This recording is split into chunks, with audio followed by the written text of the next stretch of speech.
निर्देशक एस राजामौली अब किसी पहचान के मोहताज नहीं हैं। दक्षिण भारतीय फिल्मों से शुरुआत करने वाले राजामौली का नाम बॉलीवुड से लेकर हॉलीवुड तक में मशहूर हो चुका है। उनकी फिल्म RRR ने भारत के साथ साथ दुनिया भर में धमाल मचाया है। मगर एक समय ऐसा था जब उन्हें कहा जाता था कि वो किसी लायक नहीं हैं। वो अपने जीवन में कुछ नहीं कर सकते हैं। दरअसल उनका एक पुराना वीडियो वायरल हो रहा है जिसमें राजामौली इस बात को बता रहे हैं कि कैसे उनके परिवार ने शुरू में संघर्ष किया। उनकी भाभी, जिन्हें वो मां समान मानते हैं, उनकी कही एक बात ने निर्देशक की जिंदगी बदल दी।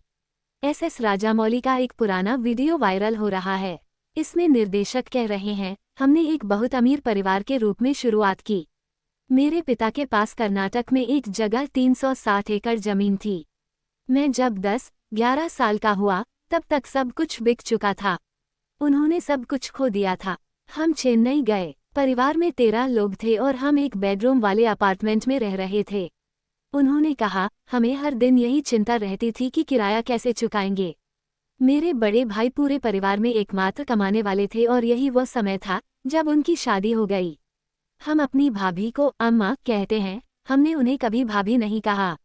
निर्देशक ने कहा, मैं जब 22 साल का था तब तक मैं कुछ नहीं कर रहा था। 5 साल से मेरे पिता मुझसे कुछ करने के लिए कह रहे थे।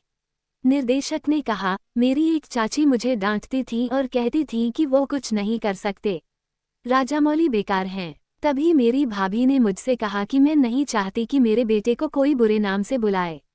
बस यही बात उन्होंने मुझसे कही। इसके बाद मैंने अचानक अपनी जिंदगी को गंभीरता से लेना शुरू कर दिया और गंभीरता से काम करना शुरू कर दिया था। एस राजामौली ने चेन्नई और आंध्र प्रदेश में कई निर्देशकों के साथ बतौर सहायक काम किया।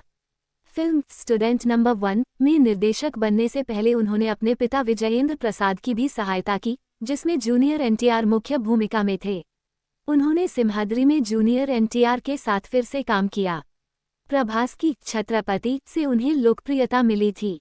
हालांकि रामचरण स्टारर मगधीरा ने उन्हें खास पहचान दी। इसके बाद उन्होंने कई बड़ी हिट फिल्में दी।